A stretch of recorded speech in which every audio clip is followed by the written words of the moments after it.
तो यहाँ पर हमारा एग्जांपल 77 है। Anil sold goods to Ajay for ₹4 lakh at a rate of 6% trade discount and 2% cash discount. Half of the payment receive by cheque at the time of purchase itself. तो यहाँ पर अनिल हमारा सेलर है और अजय हमारा बायर है। अनिल ने अजय को 4 लाख के गुड्स सेल करे 6% ट्रेड डिस्काउंट पर, और साथ के साथ अनिल ने अजय से बोला कि अगर तुम इमीडिएट पेमेंट कर देते हो अभी इसी वक्त तो मैं तुम्हें 2% एक्स्ट्रा कैश डिस्काउंट भी दे दूंगा। तो यहाँ पर अजय ने अनिल से बोला कि पूरा पैसा तो मैं तुम्हें अभी नहीं दे सकता, लेकिन मैं तुम्हें हाफ पेमेंट इमीडिएट कर दूंगा, तो क्या हाफ पेमेंट पर मुझे कैश डिस्काउंट मिल जाएगा? तो अनिल ने बोला बिल्कुल, जितना पैसा तुम मुझे अभी दे देते हो उतने पैसे पे मैं तुम्हें अभी इस टाइम पर कैश डिस्काउंट दे दूंगा। तो यहाँ पर अजय ने अनिल को परचेज के टाइम पर ही चेक से हाफ पेमेंट कर दी, तो अब इस हाफ पेमेंट पर अजय को कैश डिस्काउंट मिल जाएगा। तो हमेशा ध्यान रखना, कैश डिस्काउंट हमेशा तभी दिया जाता है जब पेमेंट रिसीव हो। जब जितनी पेमेंट रिसीव होगी तब आप उतने ही पेमेंट पर कैश डिस्काउंट दोगे। कभी भी उधार के ट्रांजैक्शन पर कैश डिस्काउंट नहीं दिया जाता। कैश डिस्काउंट का मतलब ही है कि कैश के लिए डिस्काउंट दिया जा रहा है, तो जब कैश मिलेगा तभी डिस्काउंट दिया जाएगा। तो यहाँ पर अगर इसकी कैलकुलेशन करें तो किस तरह करी जाएगी, तो इसके लिए एक बार वर्किंग नोट को देखते हैं। तो यहाँ पर आप देखो 4 लाख के गुड सेल करा गया था, तो सेल प्राइस था 4 लाख रुपए। ट्रेड डिस्काउंट तो हर समय दिया जाता है, चाहे ट्रांजैक्शन कैश में हो चाहे क्रेडिट में हो। तो यहाँ पर हम पूरे 4 लाख के ऊपर ट्रेड डिस्काउंट दे देंगे। 4 लाख का 6% हो गया हमारा 24,000। 24,000 हमारा ट्रेड डिस्काउंट हो गया।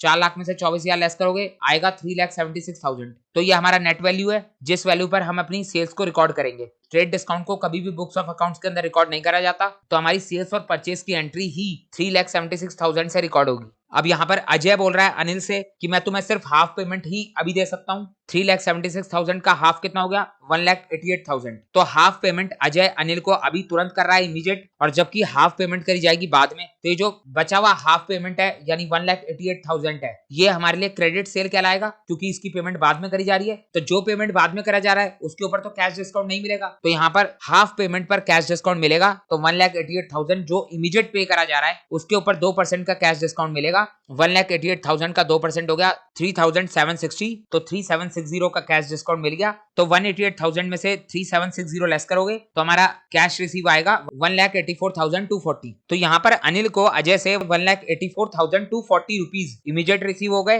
तो अब अगर हम इसकी एंट्री रिकॉर्ड करें तो किस तरह रिकॉर्ड करी जाएगी? सबसे पहले तो चाहे परचेज हो चाहे सेल हो, एंट्री रिकॉर्ड होगी 3,76,000 से। 24,000 रुपए ट्रेड डिस्काउंट है, इसको बुक्स ऑफ अकाउंट्स के अंदर शो नहीं करा जाता, तो एंट्री रिकॉर्ड करेंगे 3,76,000 से। तो चलें अपनी एंट्री के ऊपर। यहाँ पर अनिल अपने बुक्स ऑफ अकाउंट्स के अंदर सबसे पहले सेल्स की एंट्री रिकॉर्ड करेगा। इस एग्जांपल के अंदर सारी एंट्रीज एक साथ रिकॉर्ड होंगी क्योंकि सेल्स के टाइम पर ही कैश डिस्काउंट दे दिया गया था। तो यहाँ पर सबसे पहले तो अनिल ने 3,76,000 की सेल करी है, 6% ट्रेड डिस्काउंट को लेस करने के बाद ही सेल्स की एंट्री रिकॉर्ड होगी। तो यहाँ पर सबसे पहले लिखा जाएगा टू सेल्स अकाउंट 3,76,000। अब इस सेल्स के बदले पेमेंट किस तरह रिसीव हुई है वो भी देख लेते हैं। अनिल ने 3,76,000 की सेल्स करी, जिसके बदले अनिल को इमीडिएट 1,84,240 रुपीस का चेक रिसीव हो गया। तो बैंक अकाउंट इंक्रीज हो जाएगा 1,84,240 से, और साथ के साथ अनिल ने 3,760 का कैश डिस्काउंट भी दिया है। तो कैश डिस्काउंट अलाउड जो कि अनिल का एक्सपेंस है उसको डेबिट करा जाएगा। तो यहाँ पर 376,000 का हाफ यानी 1,88,000 का हिसाब किताब हो गया। 1,84,240 रुपीस रिसीव हुए और बैलेंस 3,760 का डिस्काउंट अलाउड था, तो ये हाफ पेमेंट हो गई।